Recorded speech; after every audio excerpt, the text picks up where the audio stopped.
तो last class में question था कि एग्जीक्यूटिव और इंडिपेंडेंट डायरेक्टर्स में क्या डिफरेंस होता है। तो एग्जीक्यूटिव जो होते हैं वो कंपनी के ही होते हैं।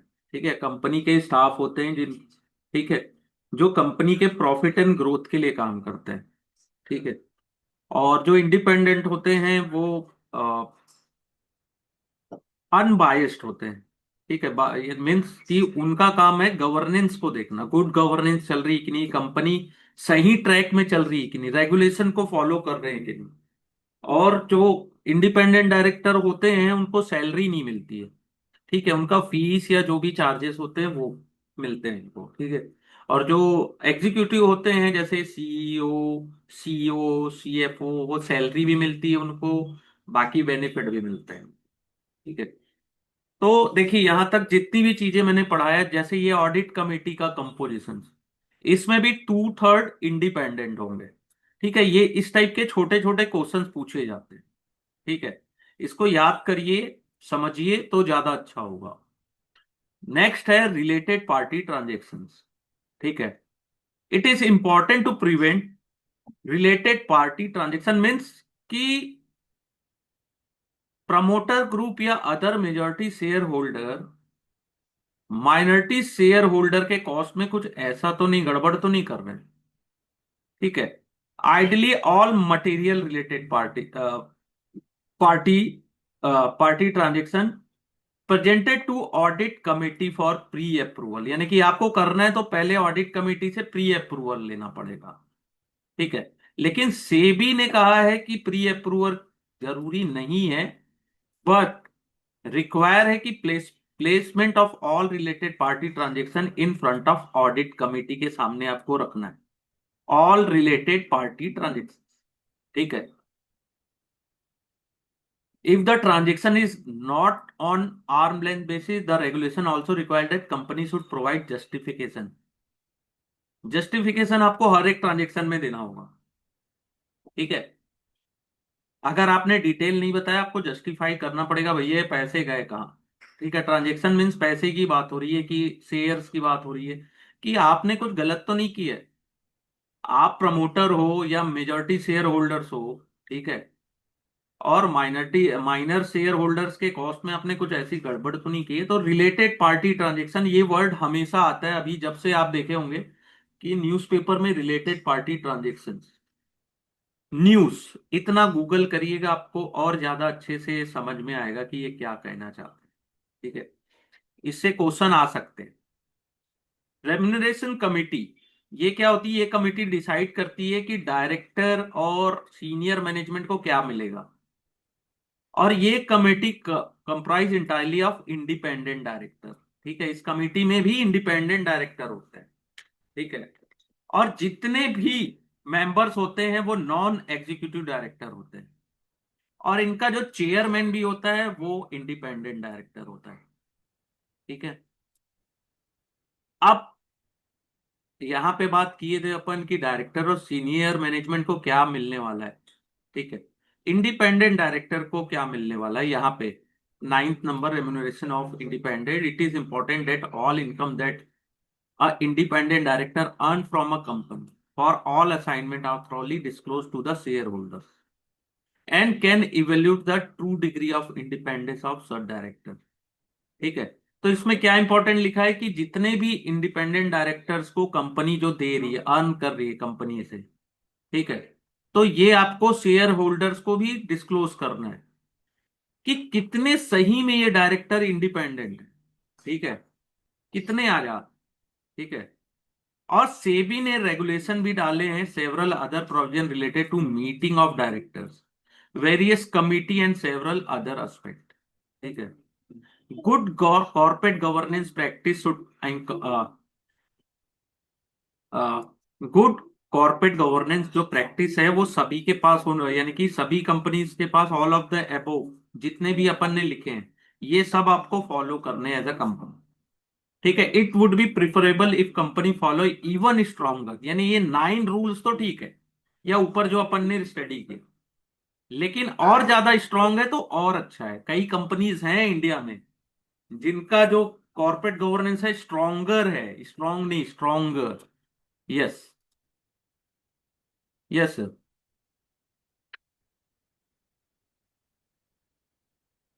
सर ये इंडिपेंडेंट डायरेक्टर हाँ, कंपलसरी है क्या कंपनी में? कंपलसरी है, हाँ।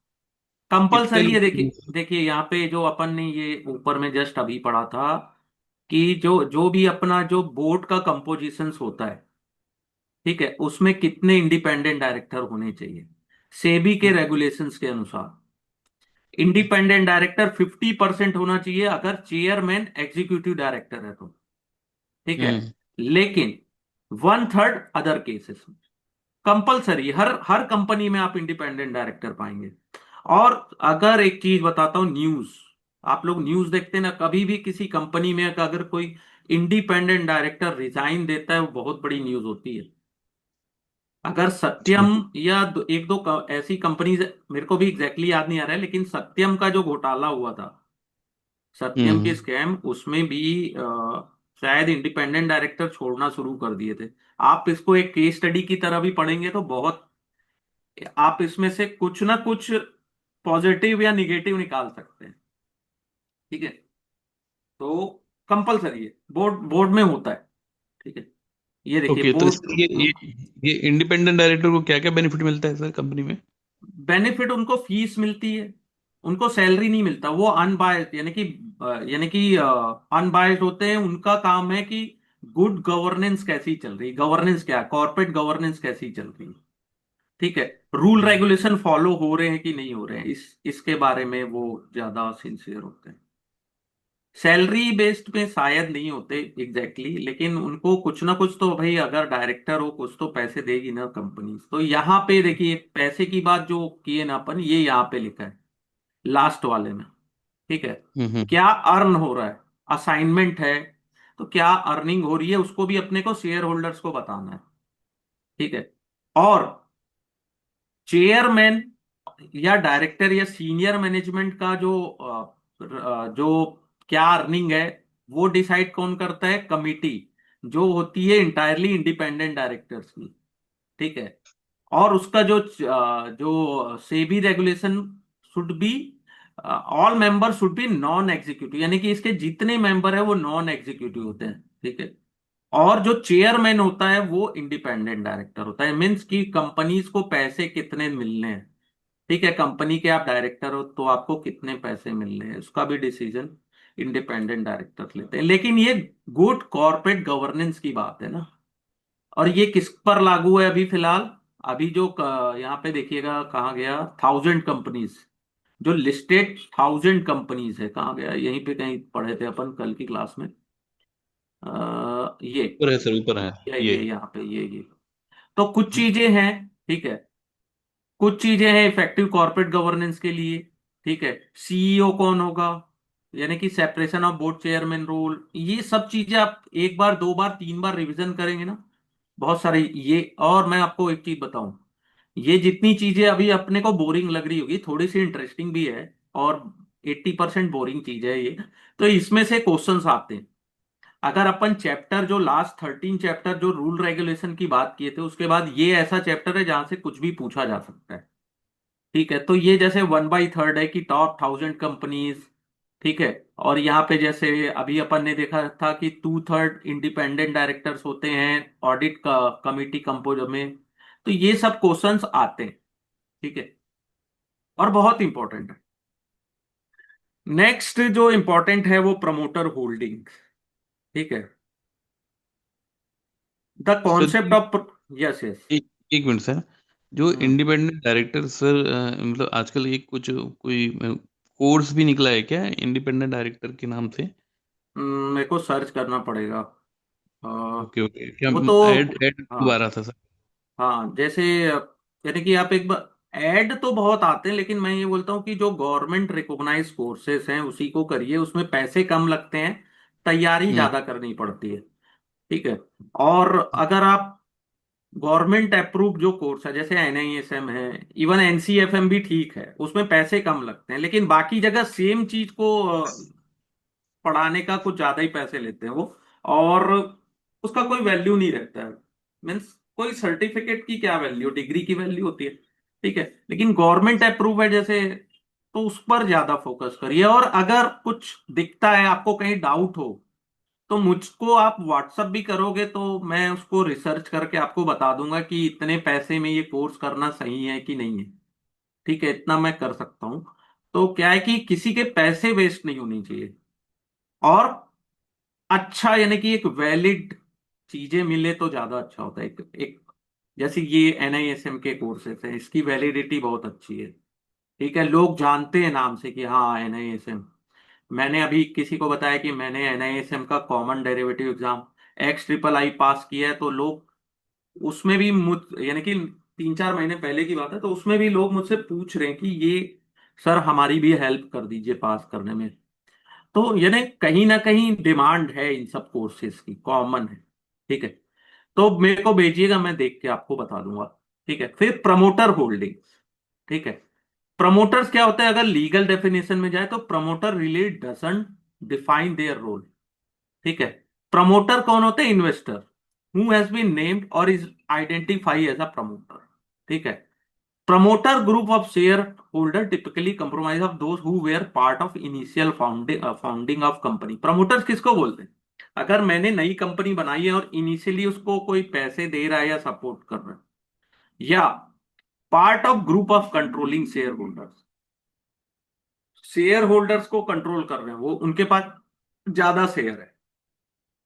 तो प्रमोटर शेयर होल्डर्स होने के पॉजिटिव और निगेटिव इंपैक्ट भी होते हैं।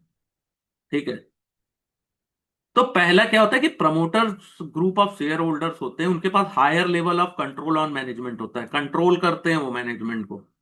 ठीक है, और वो प्रेशर भी देते हैं मैनेजमेंट को कि भैया बेस्ट इंटरेस्ट में काम करो शेयर होल्डर्स के, क्योंकि उनके भी पैसे लगे हुए हैं। कई बार वो इन्फ्लुएंस भी करते हैं over management. Also create risk of minority share holder as promoter group में influence management to take certain action, जैसे रिलेटेड पार्टी ट्रांजेक्शन।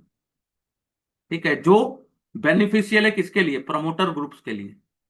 ठीक है, तो जिसके पास मेजर शेयर होल्डर है वो कई बार इन्फ्लुएंस कर सकते हैं, प्रेशर देते हैं, लेकिन मैक्सिमम जगह जो अच्छी कंपनीज हैं वहां पे प्रमोटर्स अच्छा भी करते हैं, और जहां खराब करना है तो यानी कि आप समझ सकते हैं इस बात से कि प्रमोटर्स का क्या रोल है। सबसे ज्यादा शेयर्स हैं, मैनेजमेंट उनके कंट्रोल में है। ठीक है, तो promoter have significant role in company. ठीक है, प्रमोटर्स का भी स्टडी करना है कि उनकी शेयर होल्डिंग का पैटर्न्स क्या है, और क्या क्या चेंज हो रही है क्या उनकी शेयर होल्डिंग की जो पैटर्न्स है। ठीक है, उनका शेयर होल्डिंग मान लो 10% अब चेंज होके बढ़ तो रही है या घट रही है, उसको देखना है। तो देखो यहां से क्वेश्चन आता है ये बॉक्स से। जब भी प्रमोटर्स को पैसे की जरूरत होती है, बहुत मैनी अ टाइम, वो क्या करते हैं, अपने शेयर्स को प्लेज कर देते हैं, गिरवी रख देते हैं, और रेदर देन सेल देम, वो सेल नहीं करते, उसको गिरवी रख देते हैं। तो ये न्यूज तो कॉमन है कि आपको अगर न्यूज चैनल देखते होगे कि प्रमोटर्स ने इतने शेयर छुड़वाए, इतने गिरवी रखे, छुड़वाए, इस टाइप के न्यूज तो आते ही रहते हैं। हिंदी न्यूज चैनल की अगर मैं बात करूं तो, ठीक है कि इन्होंने इतने 25 लाख शेयर छुड़वाए या गिरवी रखे। प्रमोटर क्यों ऐसा करते हैं, place their share as collateral. ठीक है, लेकिन मार्केट में क्या होता है, हेयर कट अप्लाई होता है, मीन्स 100 का है तो आपको 80 रुपीज ही मिलेगा या 60 मिलेगा। ठीक है, और toward margin and land money. तो हेयर कट से क्या होता है कि to ensure the value of collateral is adequate even if the price of asset decrease to certain degree. क्या होता है, हेयर कट लेने से क्या फायदा होता है, हेयर कट लिए मान लीजिए 100 रुपीज का शेयर है, हेयर कट करके आपको 70 मिला, तो क्या होता है कि 100 रुपया का शेयर अगर कट गिर के 70 भी आ गया, तो एक तरीके से थोड़ा सा क्या हो रहा है, लेंडर को इंश्योर कर रहा है कि अगर मान लो 30% भी शेयर गिरता है तो भी उनको फर्क नहीं पड़ेगा। ये जस्ट एग्जाम्पल के तौर पे मैं बता रहा हूँ। ठीक है, हेयर कट डिपेंड करता है कि कंपनी कितना अच्छा है, कर रही है। कभी आप शेयर को होल्ड करके देखिएगा, अगर आपके पास कुछ शेयर्स होंगे उसको होल्ड करके देखिएगा, तो हेयर जो प्राइस एग्जैक्टली वहां पे बताता है वो हेयर कट होने के बाद होता है। जैसे कि कोई शेयर 1,000 रुपया का है, आप उसको प्लेज करके देखेंगे तो उसका प्राइस 1,000 की जगह आपको हो सकता है 950 भी दिखाए, और कोई खराब कंपनी का अगर शेयर होगा तो हो सकता है कि 50% ही पैसा आपको एज अ, यानी कि उसको प्लेज करने के बाद 50% पैसा ही मिल पाएगा। ठीक है। प्लेजिंग ऑफ शेयर में be done by promoter as a way of raising fund. ठीक है, पैसे की जरूरत है, इसलिए प्रमोटर्स ने शेयर प्लेज कर दिए इन देयर नॉर्मल कोर्स। और इसका कोई ऐसा सिग्नल नहीं है कि कुछ खराब होने वाला है, concern related to corporate governance या बिजनेस के फंडामेंटल्स है। ठीक है। एनालिस्ट को बस एज अ रिसर्च एनालिस्ट अपने को देखना है, amount of such place share is high और लो, कितने अमाउंट है शेयर्स को, कितना ज्यादा। ठीक है। तो क्या होता है कि अगर हायर अमाउंट ऑफ शेयर्स को प्लेज किया गया है तो aggravate the market risk in the event of fall of price of such share. ठीक है, मार्केट रिस्क हो सकता है। ठीक है।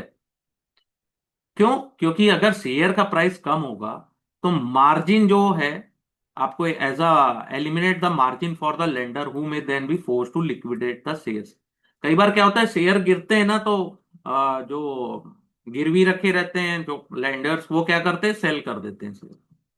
And sudden liquidation of sizable number of share would create a further down pressure.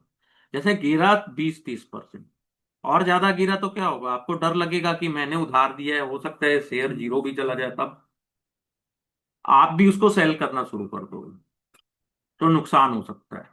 ठीक है। नेक्स्ट है रिस्क इन द बिजनेस।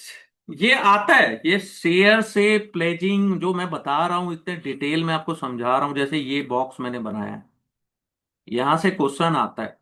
ठीक है, बहुत इजी है चैप्टर 7, लेकिन आप कितने डेप्थ में स्टडी कर रहे हो उसके ऊपर। ठीक है।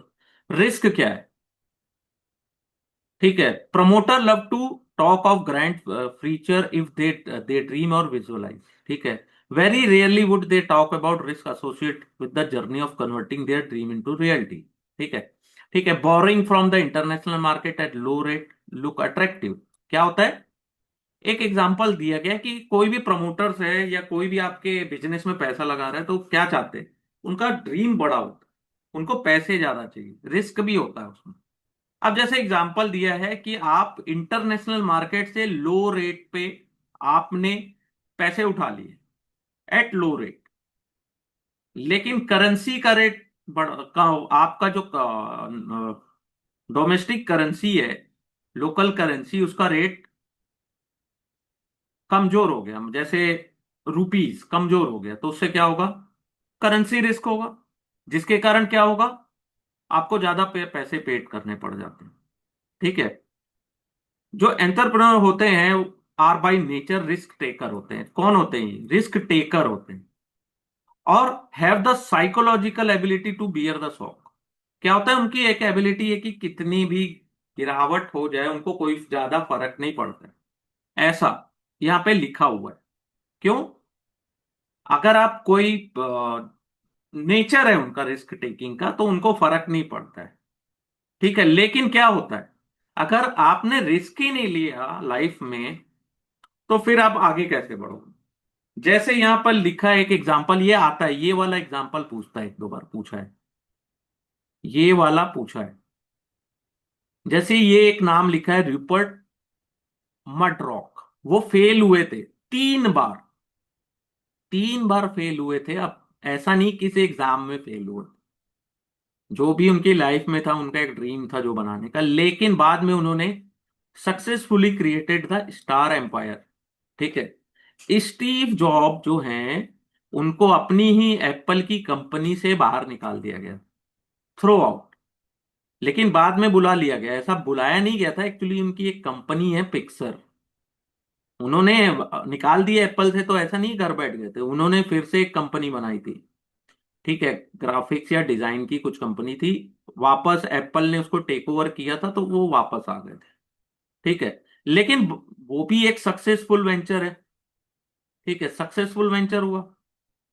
ठीक है, लेकिन शुरू में उनको कितनी दिक्कत हुई। While businessman would be able to bear this risk, not all investor would. आप एज अ बिजनेसमैन रिस्क ले सकते हैं, इन्वेस्टर नहीं लेते हैं रिस्क। ठीक है, सभी बिजनेस में कुछ ना कुछ रिस्क है। ठीक है, ऑपरेशन ऑपरेशनल एस्पेक्ट या एग्जीक्यूशन एस्पेक्ट या डिफरेंट टाइप्स के। ठीक है। Analysts should focus on lot of risk aspect in various dimension of the business. There should be continuous ask question. What could grow wrong in the business? ठीक है, as a analyst, as a research analyst क्या गलत हो सकता है पता करो। ठीक है, तो if promoter stated nothing could go wrong in the business, promoter का कहना है कि कुछ बिजनेस में गलत नहीं हो सकता, तो वो they fall in the category people who don't know that they don't know. अगर ऐसा कह रहे हैं कि कोई बिजनेस में कोई खराबी नहीं हो सकती, तो उसका क्या मतलब है कि पीपल जिसको कुछ नहीं पता वो कुछ नहीं जानते, ऐसा ही एक कोट है, अब इसको एक्सप्लेन करने की जरूरत नहीं, लेकिन इसको याद रखिएगा। ठीक है, ऐसे this type of promoter need to be avoided, जो बोलते हैं कि कुछ भी गलत नहीं है बिजनेस में, ऐसा हो ही नहीं सकता। ठीक है, जो कुछ कंपनीज होती है ना, बोल देती है कि भैया आने वाला क्वार्टर खराब हो सकता है, लेकिन कुछ कंपनीज होती है कि दुनिया खराब चल रही तो भी बोलते हैं बहुत अच्छा होने वाला है मे बी, तो ऐसे प्रमोटर्स को अवॉइड करना चाहिए, ऐसा लिखा है।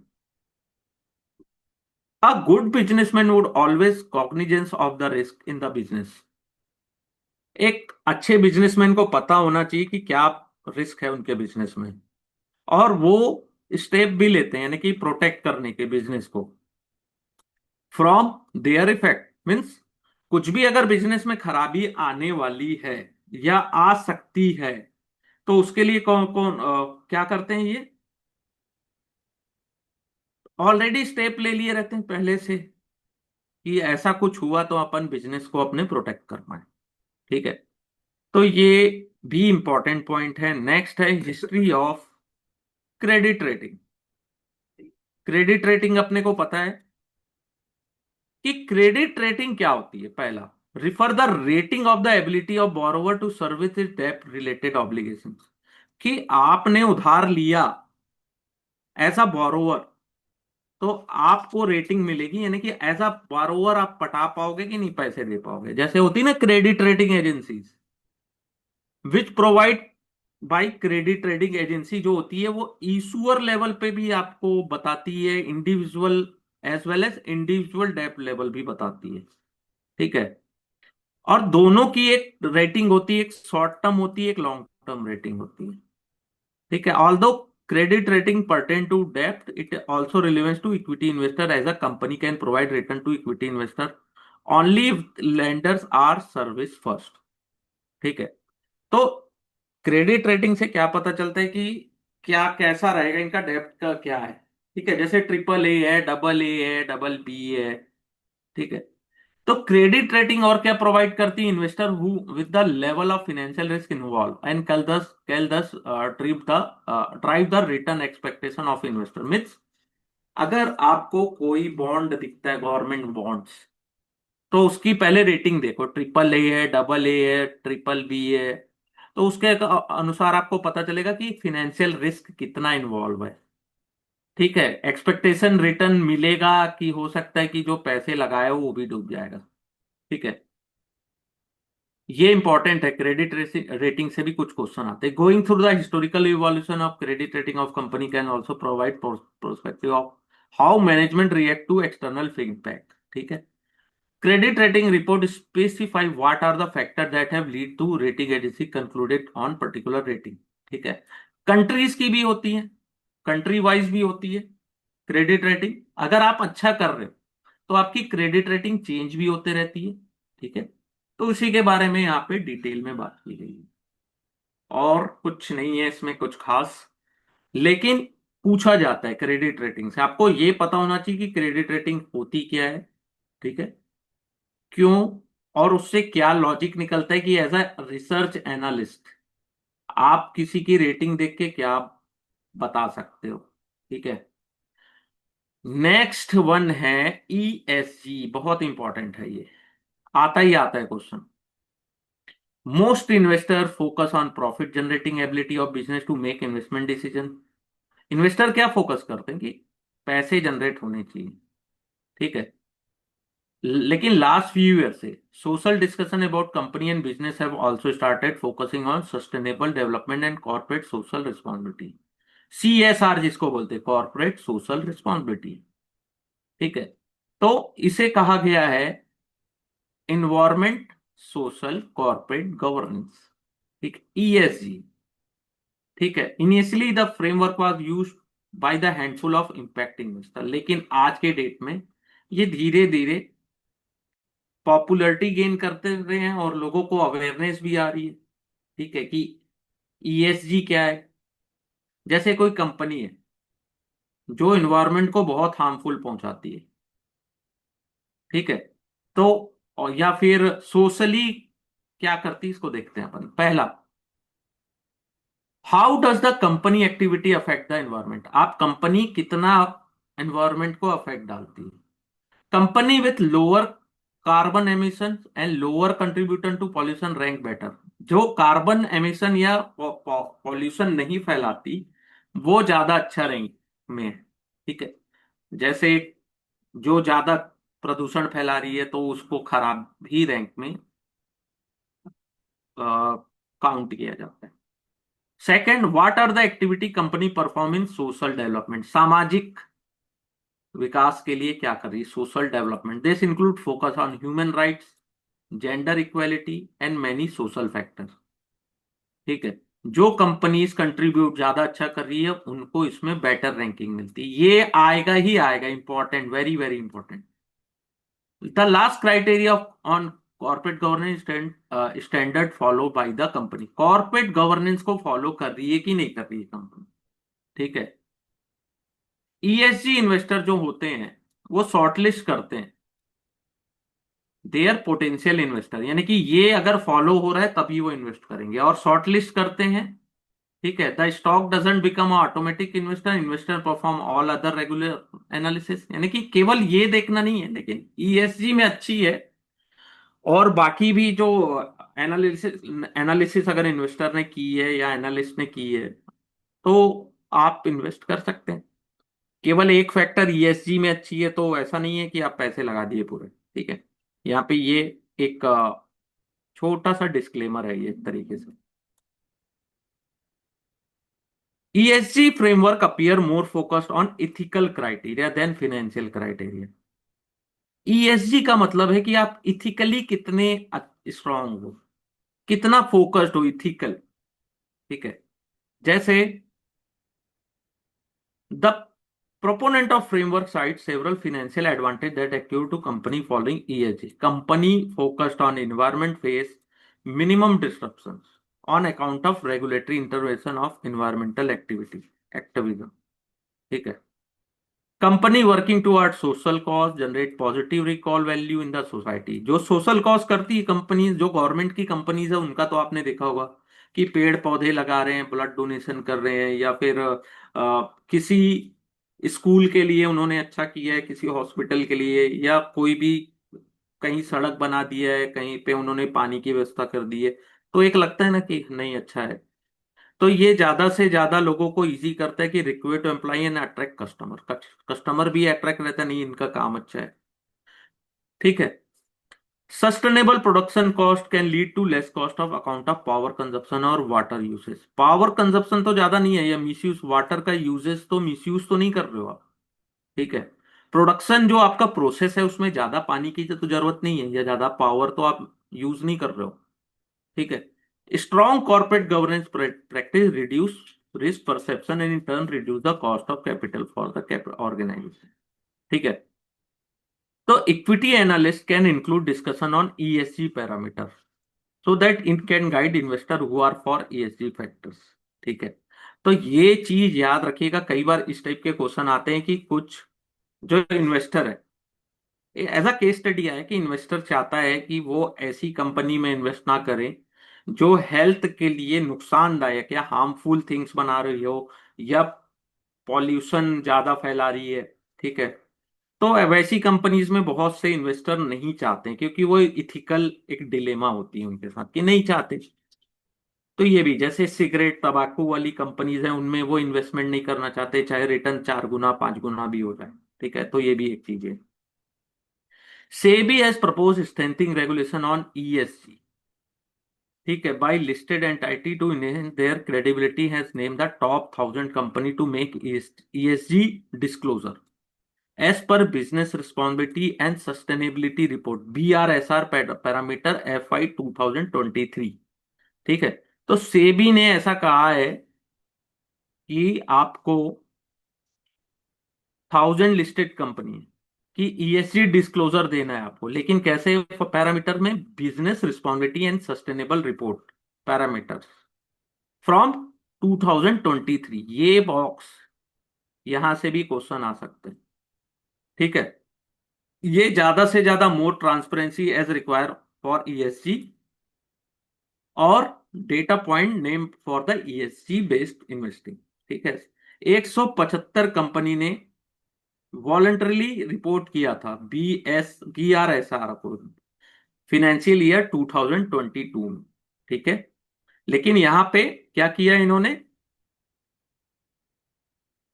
सेबी ने जो लिस्टेड एंटाइटीज के लिए किया है कि टॉप 1000 जो लिस्टेड कंपनीज है उनको तो डिस्क्लोज करना पड़ेगा फ्रॉम 2023। ठीक है, ये आ सकता है क्वेश्चन। ठीक है, source of information for analysis, अब फिर वही चीज है, एनुअल या क्वार्टरली रिपोर्ट से जो कि इजीली अवेलेबल होते हैं, रिलायबल होते हैं, कंसिस्टेंट सोर्स ऑफ इंफॉर्मेशन होते हैं। कॉन कॉल, जिसको अपन कॉन्फ्रेंस कॉल फुल फॉर्म बोले, तो उसमें investor relation presentations, management interview on internet, company website, ministry of corporate affair website, research report of credit rating agency, research report of various other sources, media report, parent company annual report and website, competitor website including international competitors।